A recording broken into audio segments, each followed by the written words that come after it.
সামনে ৩০শে এপ্রিলের মধ্যে আরও ৫৯,০০০ লোকের চাকরি যাবে। শুধু সময়ের অপেক্ষা।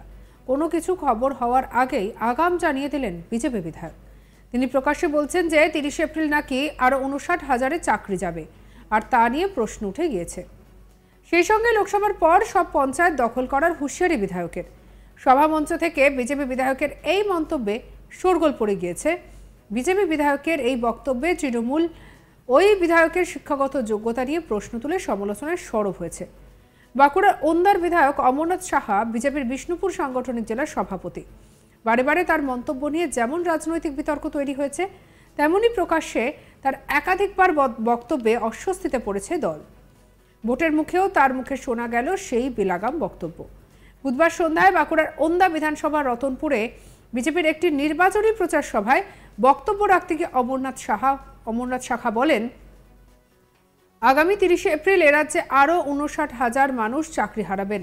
এখন শুধু সময়ের অপেক্ষা। কি বলছেন অমরনাথ সাহা, শুনবো।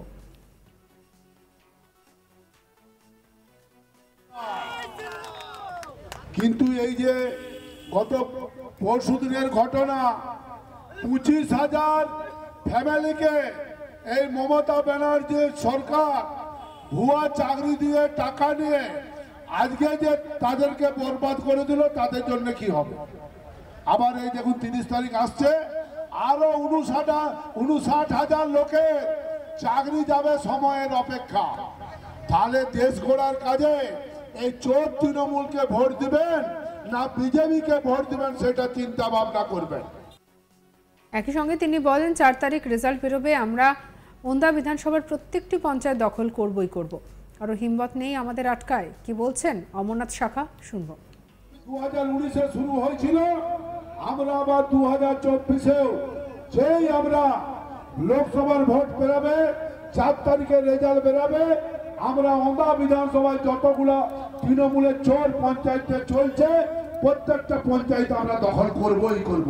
কারো হিম্মত নাই যে আমাদেরকে আগুন, কারণ আমরা অধিকাংশ জায়গায় তৃণমূলের ঘাড়ে নিঃশ্বাস ফেলছি, তৃণমূলের ঘাড়ে নিঃশ্বাস ফেলছি। সেই জায়গায় দাঁড়িয়ে মানুষের যেটা সম্মান, মানুষের যেটা ন্যায্য অধিকার, মোদী সরকারের দেওয়া যে ধরনের জনহিতকর কাজ, আমাদের কাজ হচ্ছে সেগুলোকে পৌঁছে দেওয়া। ২০১৯-এ মঞ্চে নিজের বক্তব্যের সমর্থনে অমরনাথ শাখার যুক্তি, এই বক্তব্যের কোনো উস্কানিমূলক মন্তব্য নয়। লোকসভার ফলাফল ঘোষণার পর তৃণমূলে দলীয় কার্যালয় খোলার মতো কেউ থাকবে না। তখন বিজেপি ছাড়া পঞ্চায়েত চালানোর মতো আর কেউ থাকবে না। চাকরি যাচ্ছে এই প্রসঙ্গ নিয়ে তার দাবি যে যাদের চাকরি যাচ্ছে তাদের উচিত, যাদের টাকা দিয়েছেন তারা সেই তৃণমূল নেতাদের বাড়িতে গিয়ে তাদেরকে তাড়া করে নিয়ে যায়। কি বলছেন অমরনাথ শাখা, শুনবো। কারণ পঞ্চায়েতে ভোটের পরে তৃণমূল অফিস, এই লোকসভা ভোটের পরে তৃণমূল অফিস খুলবার লোক থাকবে না, তাহলে বিজেপি ছাড়া কারো দখল করবে? বিজেপি চালাবে, কারণ বিজেপি অধিকাংশ পঞ্চায়েতে তৃণমূলের ঘাড়ের উপরে নিঃশ্বাস ফেলছে। উস্কানিমূলক আর কি আছে? এটা কোনো একটা রাজনৈতিক দল নাকি? আর মমতা তো নিজেই বলে যে আমি প্রধানমন্ত্রী হবো না, তাহলে প্রধানমন্ত্রী হওয়ার কোনো যোগ্যতা আছে?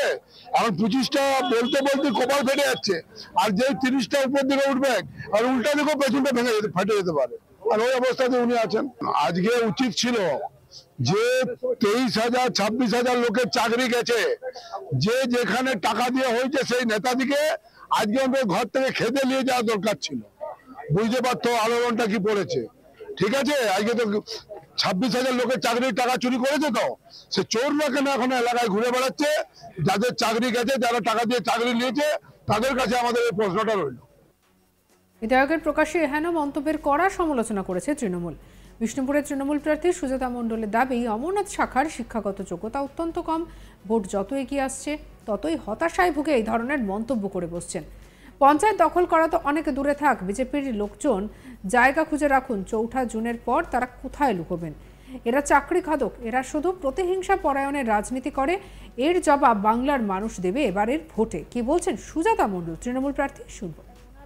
ওনার যাকে উদ্দেশ্য করে আপনি প্রশ্নটা করছেন, তিনি নাকি বিজেপির জেলা সভাপতি এবং দুর্ভাগ্যজনকভাবে বিজেপির বিধায়কও। তিনি শিক্ষাগত যোগ্যতা অত্যন্ত কম, আমি ওনার সাথে যতদিন কাছ থেকে দেখেছি বা জেনেছি। আর একটা কথা আছে না, পাগলে কিনা বলে ছাগলে কিনা খায়। ওনার এখন প্রচন্ড হতাশায় ভুগছেন, কারণ উনি বুঝতে পেরেছেন যে উনি ওনার নিজের গড়েই হাঁটতে চলেছেন। কালকে আমি রামসাগরে যে পরিমাণ মানুষের উচ্ছ্বাস দেখেছি তৃণমূলের প্রতি, তাতে ওনাদের যে ধারণা পরিষ্কার হয়ে গেছে যে ওনা হাতছাড়া হতে চলেছে বিজেপির এবং রামসাগর হাতছাড়া হতে চলেছে বিজেপি। তাই ওনার মস্তিষ্ক বিভ্রাট দেখা দিয়েছে এবং ওনার যে দুঃস্বপ্ন, মানে একটা কথা আছে না, দেখবেন কুঁজোরও চিত হয়ে শুতে ইচ্ছা করে, তো উনি এখন সেই কুঁজো পর্যায়ে। তাই উনি স্বপ্ন দেখছেন না যে পঞ্চায়েত সব দখল করে নেবে। 4ঠা জুনের পর ওনারা দেখে রাখুন জায়গা যে ওনারা কোথায় যে লুকোবেন নিজেদের মুখটা। অবশ্য ওনাদের মতো অসভ্যতা আমরা নই, তাই ওনার বা ওনার দলের প্রার্থীর মতো আমরা হাত ভেঙে দেবো, পা খোড়া করে দেবো, চোখ উপড়ে দেবো বলবো না, কিন্তু মানুষ গণতন্ত্রের বোতাম টিপে জবাব দিয়ে দেবে বিজেপিকে। আর বিষ্ণুপুর লোকসভা থেকে ওনার বিধানসভায় বিজেপি মুছে যাবে, এটা লিখে রাখুন। আর ওনারা কি জানেন, ওনারা তো চাকরি দিতে জানে না, বেকার ছেলেদের নিজের পায়ে দাঁড়াক, বেকার ছেলেমেয়েরা এটা ওরা চায় না। ওরা সবসময় কিভাবে বেকার বানানো যায়, সমাজে রুটি রুজি বন্ধ করা যায়, এই হচ্ছে ওনাদের চক্র। তাই দেখবেন লক্ষ্মী ভান্ডার বন্ধ করে দেবো কখনো বলছে, কখনো বলছে কন্যাশ্রীর উপশ্রী বন্ধ করে দেবো। আবার দেখুন বিজেপির লোকজন কত প্রতিহিংসা পরায়ণ। যেহেতু বিধানসভায় জিতলো না, লোকসভায় বুঝতে পেরেছে 18 আসি হাতছাড়া হতে চলেছে এবং খুবই জেতার আশা কম, সেই জন্য তারা কি বলছে যে না আমরা 26,000-এর চাকরি খেয়েছি, আবার 59,000-এর চাকরি খাবো। তাই আমি বাংলার জনগণকে, বিষ্ণুপুর লোকসভার জনগণকে বলছি, এই নরখাদক এবং চাকরি খাদক বিজেপির থেকে সাবধান। বিজেপিকে একটা ভোটও দেবেন না এবং মানুষের পাশে থাকা মামাটি মানুষের দল তৃণমূল কংগ্রেসের পক্ষে রায় দিন। সামনে 30 এপ্রিলের মধ্যে আরো 59,000 লোকের চাকরি যাবে, শুধু সময়ের অপেক্ষা। কোনো কিছু খবর হওয়ার আগেই আগাম জানিয়ে দিলেন বিজেপি বিধায়ক। তিনি প্রকাশ্যে বলছেন যে 30 এপ্রিল নাকি আরো 59,000-এর চাকরি যাবে। কি বলছেন শুনবো।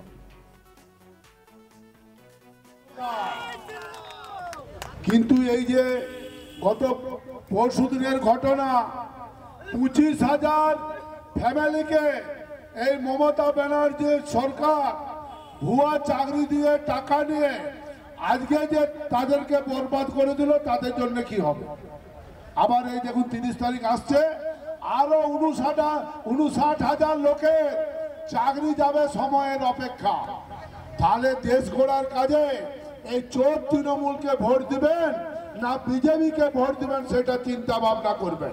2019-এ শুরু হয়েছিল, আমরা আবার 2024-এও যেই আমরা লোকসভার ভোট বেরাবে, 4 তারিখে রেজাল্ট বেরাবে, আমরা ওন্দা বিধানসভায় যতগুলা তৃণমূলের চোর পঞ্চায়েতে চলছে, প্রত্যেকটা পঞ্চায়েত আমরা দখল করবই করব। কারো হিম্মত নাই যে আমাদেরকে আগুন, কারণ আমরা অধিকাংশ জায়গায় তৃণমূলের ঘাড়ে নিঃশ্বাস ফেলছি, তৃণমূলের ঘাড়ে নিঃশ্বাস ফেলছি। সেই জায়গায় দাঁড়িয়ে মানুষের যেটা সম্মান। সঙ্গে রাখুন আজ তাক বাংলাকে, সাবস্ক্রাইব করে নিন।